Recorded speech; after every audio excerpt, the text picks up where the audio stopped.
अस्सलाम वालेकुम, this is me Ali Afridi. Computer intermediate tutorial में आपको वेलकम करता हूँ। आज हम एक्सेल पे अटेंडेंस शीट बनाना सीखेंगे कि अटेंडेंस शीट किस तरह से बनाई जाती है। यहाँ हमारे पास एक्सेल शीट ओपन है। इसको सबसे पहले हम ऑप्टिमाइज करेंगे कंट्रोल स्पेस और शिफ्ट स्पेस के through. Selected entire column. Select A1. Blank A1. Blank. Selected entire row. Blank A1. Alt O C A. Alt O upper ribbon. Home tab C. A car. Leaving menu bar. Blank A1. हमने यहाँ अपनी sheet को optimise कर लिया सबसे पहले। Blank blank A1. फिर A1 की पूरी हम रॉ उसको ब्लैंक रहने देंगे। उसमें हम बाद में सेल मर्ज करके और हेडिंग डालेंगे। Blank A2. A2 पे हम यहाँ पे लिखेंगे roll number R O L L roll N U M B E R number blank B2. B2 पे आ जाएंगे, स्टूडेंट नेम लिखेंगे। S T U D E N T student N A M E. फिर tap करेंगे Name blank C2. Blank C2. Tap करने के बाद यहाँ पे हम डेट की सीरीज जनरेट करेंगे। ठीक है, यहाँ पे पहले डेट हम डाल लेते हैं, सेट कर देते हैं 1-1-2-0-2-2. यहाँ हमने डेट इंसर्ट कर दिया। अब इसकी सीरीज जनरेट करेंगे। सेल सेलेक्ट कर लेंगे शिफ्ट राइट एरो से 2022. Select E2. E2 Select F2. Select G2. G2 तक सेलेक्ट करके और हम यहाँ पे Alt H F I S Alt H upper ribbon home tab I menu S menu series dialog step enter C2 1/1/2022 G2 1/5/2022 blank C3 1/1/20 1/2/2022 D2 1/3/1/4/1/5/ blank H2. ठीक है, यहाँ पे हमने सीरीज जनरेट कर दी है 1/2/2020 blank D3 blank C3.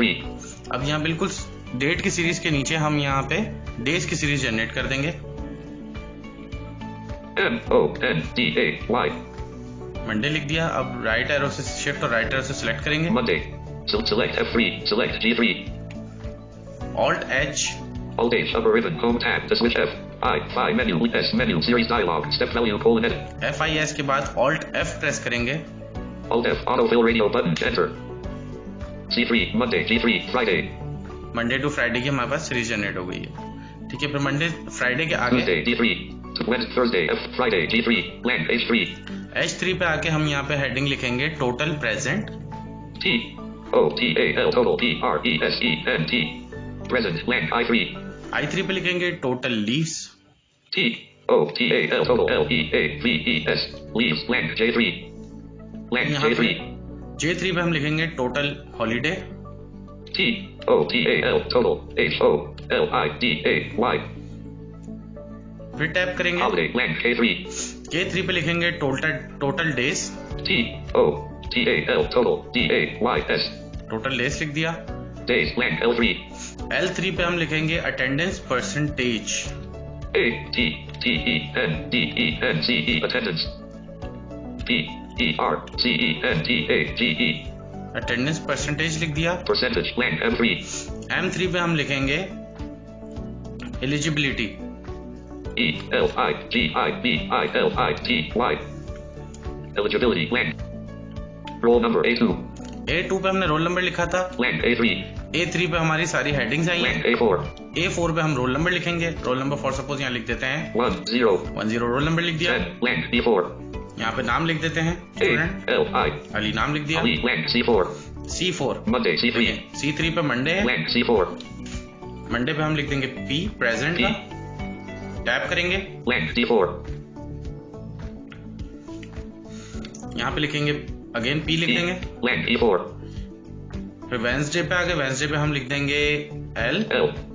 फिर tap करेंगे blank F4 F4 पे हम यहाँ लिख देंगे P लिख देंगे वापस। P blank G4 पे यहाँ हम लिख देंगे H। टैप करेंगे blank H4 total present H3 अब देखें H3 टोटल प्रेजेंट वाले हम कॉलम में आ गए। यहाँ पे हम blank H4 काउंट इफ का फंक्शन अप्लाई करेंगे कि हमें काउंट करने हैं कि प्रेजेंट कितने हैं। P काउंट करना है। type of the formula and press enter यहाँ पे इक्वल्स प्रेस करके काउंट इफ लिखेंगे COUNTIF left barren count of left parent अब हमें सेल नंबर्स देने हैं, यहाँ पे सेल रेंज देनी है। सेल रेंज हमारी क्या है, C4 colon G4। G4 इसी में हमने डेज लिखे हैं और प्रेजेंट और एब्सेंट और हॉलीडेज यहाँ पे हमने लगाया है, ठीक है। अच्छा, यहाँ पे लिखने के बाद फिर हम लिखेंगे कॉमा, G4 comma फिर कोट ओपन करेंगे, quote फिर यहाँ लिखेंगे P, फिर कोट क्लोज कर देंगे, quote फिर right parent, quote P quote right parent यहाँ पे हमारा फंक्शन कंप्लीट हो गया, एंटर कर देंगे। enter length H5 length 3 has formula H4 ठीक है, 3 हैज फॉर्मूला H4। इसी तरह हम आगे भी काउंट इफ के फंक्शन अप्लाई करते हैं। यहाँ पे हमने प्रेजेंट फाइंड कर लिया, 3 है। length I4 total leaves I3 length I4 leaves, यहाँ पे लीव्स के लिए काउंट इफ का फंक्शन लगाएंगे।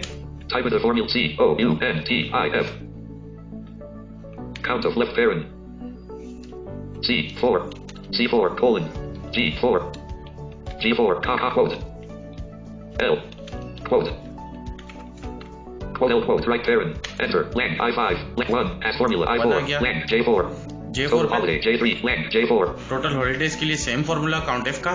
type of the formula and press enter COUNTIF count of left parent C4 colon G4 comma quote H quote H quote right parent enter length J5 1 as formula J4 1 as formula आ गया। अब हमारे total present कहाँ पर है? 1 as 3 as formula H total present H3 H as formula H4 H के column में, H का column हमारे काम का है 1 length K4 1 as formula J length K4 total days K3 अब हम टोटल डेज में आके यहाँ पे डेज हमने काउंट की करके लिख length देंगे। K4 5 डेज है total, Monday to Friday 5 days, यहाँ पे 5 लिख देंगे, 5 टाइप करेंगे length L4 attendance percentage L3 attendance percentage.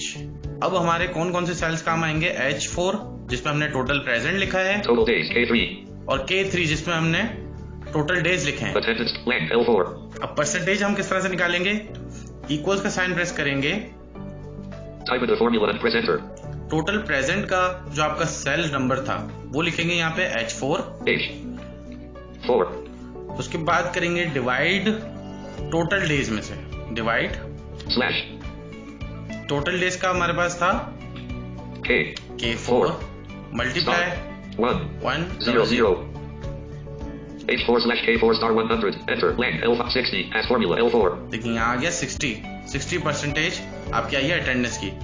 ठीक है, अब हम टैप करेंगे, ये परसेंटेज का फॉर्मूला हमने यहाँ पे लगा लिया। length M4 अब M4 पे eligibility M3 एलिजिबिलिटी, यहाँ पर हम if और else की कंडीशन को यूज करेंगे, अप्लाई करेंगे, और अगर हम यहाँ पे रखना चाहते हैं 50 या उससे ज्यादा अगर हमारी वैल्यू है तो वो हमको यस शो कर दे, एलिजिबिलिटी यस शो करे, और अगर उससे कम है तो वो नो शो करे। यहाँ पे हम कंडीशन अप्लाई करते हैं, type of the formula and press enter if लिखा, if left parent L4 greater का साइन लगाएंगे यहाँ, इक्वल्स ग्रेटर है मतलब ज्यादा या उसके बराबर, equals 50 comma 50 comma quote open करेंगे, यहाँ लिखेंगे YES फिर कोट बंद कर देंगे, फिर कॉमा, quote yes quote फिर कोट, NO फिर कोट प्रेस करेंगे, फिर हम राइट पैरेंट लगा के फंक्शन कंप्लीट हो गया। right parent enter length M5 yes as formula M4 देखिए यस आ गया यहाँ पे। ठीक है, 50% या 50% से ज्यादा है तो यहाँ पे हमें यस शो कर दिया। eligibility M3 अब M3, अब यहाँ पे हम इस वक्त मौजूद हैं, यहाँ पे मैं F5 प्रेस करूंगा, F5 go to dialog reference colon edit combo type in text hold R A1 colon M1 enter करूंगा, ये सब A1 to M1 सिलेक्ट कर देगा मुझे। M1 enter select A1 length M1 length A1 length M1 length अब यहाँ पे इन sales को मर्ज कर देंगे, Alt H ribbon upper ribbon M menu M leaving menus upper ribbon home tab to switch pages press control Alt H MM leaving menu bar selected range length merge cells A1 through M1 यहाँ पे लिख देंगे attendance sheet, caps lock on ATTENDENCE attendance ATET। यहाँ पे हमारी attendance sheet पूरी complete हो गई। आई होप आप लोगों ने इस ट्यूटोरियल में बहुत कुछ सीखा होगा। Thank you so much.